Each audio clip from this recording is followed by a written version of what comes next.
Hey crew, John Jones here, and today on Movie Time, what are we gonna talk about?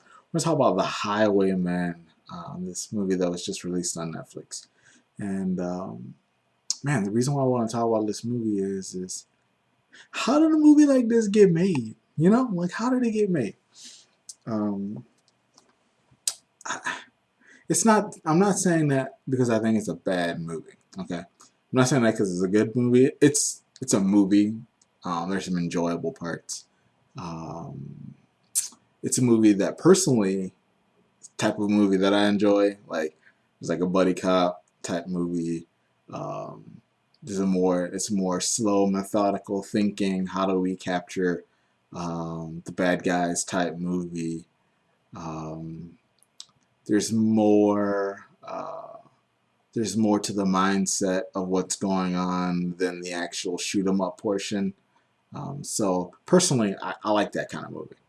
Definitely not a movie for most people. Not the type of movie that generally most people um, would enjoy watching.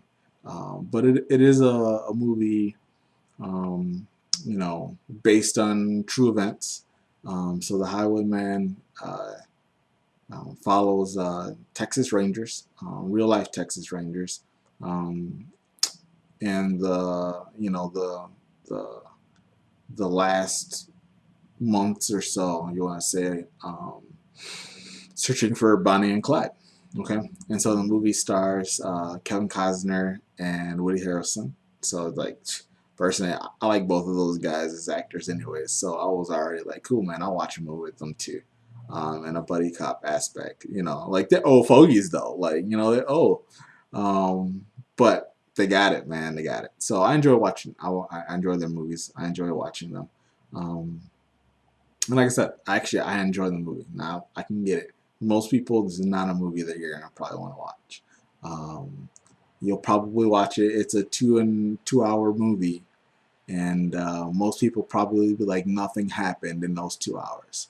Um, so if you like slow, methodical, true events, mindset style movies, this is a movie for you. Otherwise, you might want to pass. Okay.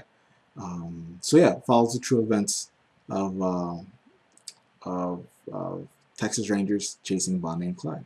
Okay, um, and there's just a couple things about this movie that, like I said, man, how did this movie in 2019? How did this movie get made?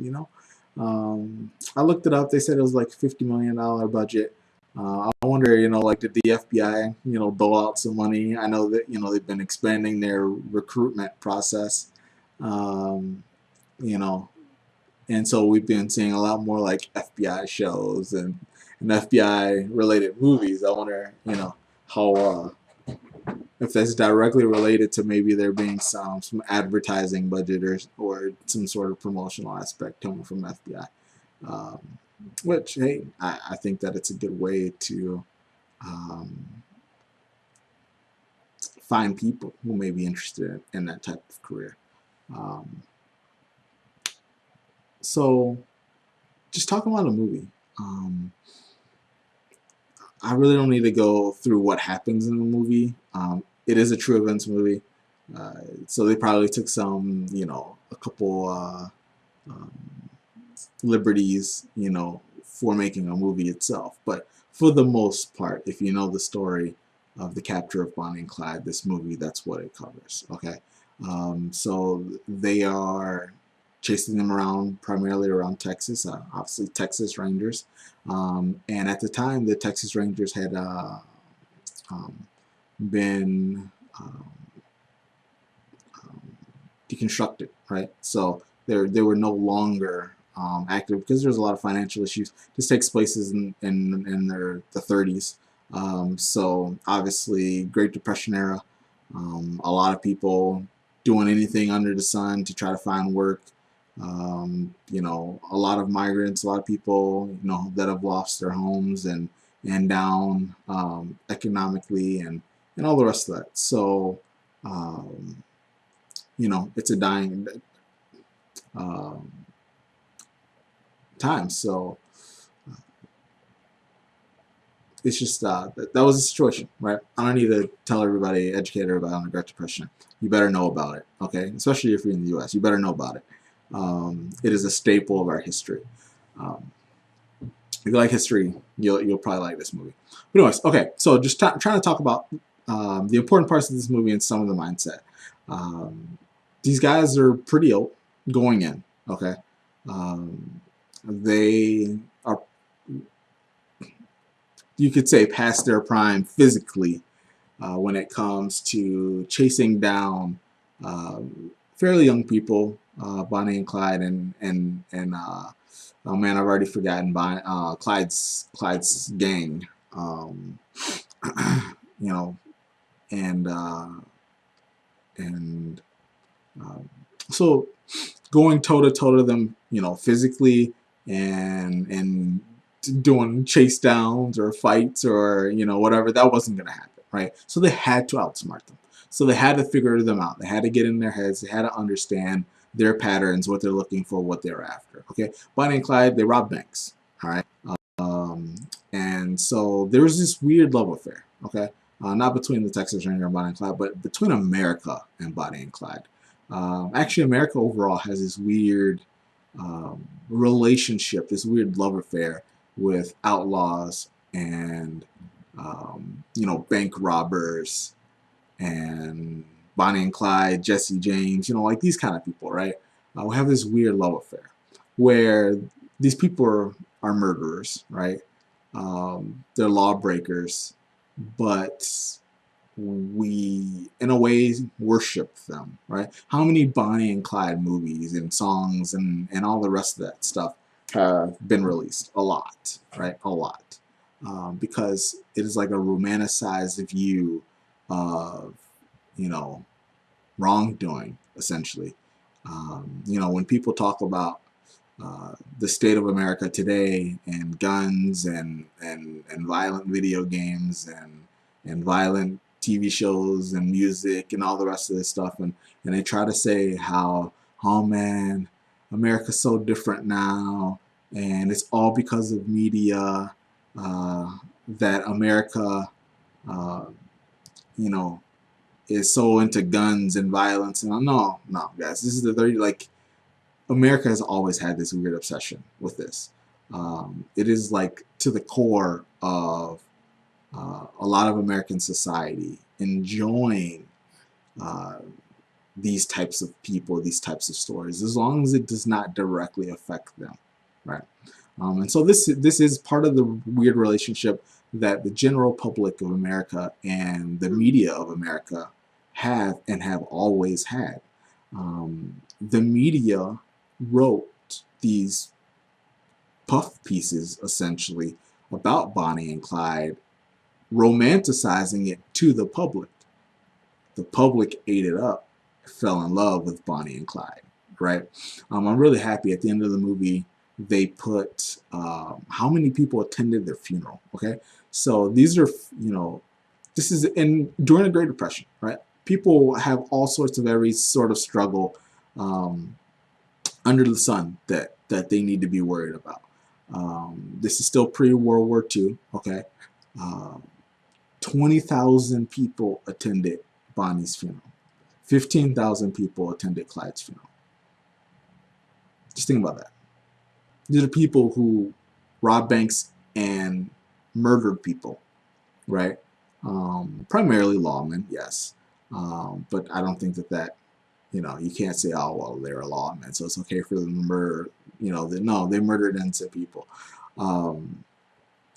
Many of those, especially during that time, if those men were killed, their families done, destitute, right? They're going to be out on the street, in the bread lines, for decades, if they ever are able to recover.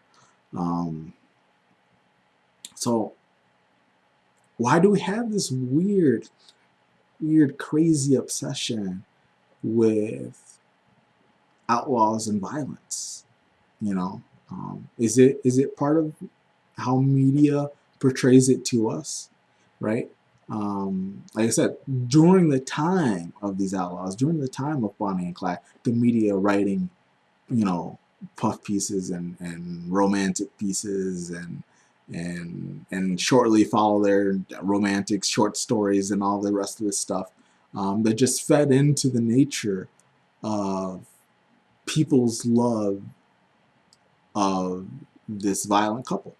Okay, and that's only continued, and we only continue to do it today um, in various ways, right? Um, why? You know, I don't have any answers. I really don't. But I think that when we talk about issues and what's wrong with America, and when people try to say that America is worse than it ever has been, um, I quickly argue that point because I don't think that it's true. I think that America has grown technology-wise, population-wise, media-wise. I think that we've gotten smaller as far as, we're a very big country, but we know a lot of things about different areas because of the way that we're connected, right? So large world, small connection.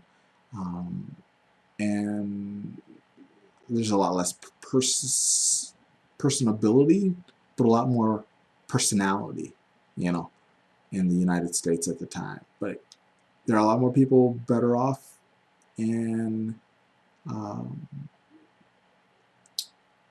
the opportunity of achievement now than in the 30s. And um, so really has much changed? That's really the question, right? There are some things that have improved. There are some things that have drastically improved, but there are some things that we've gone backwards on. There are some things that we are firmly entrenched in.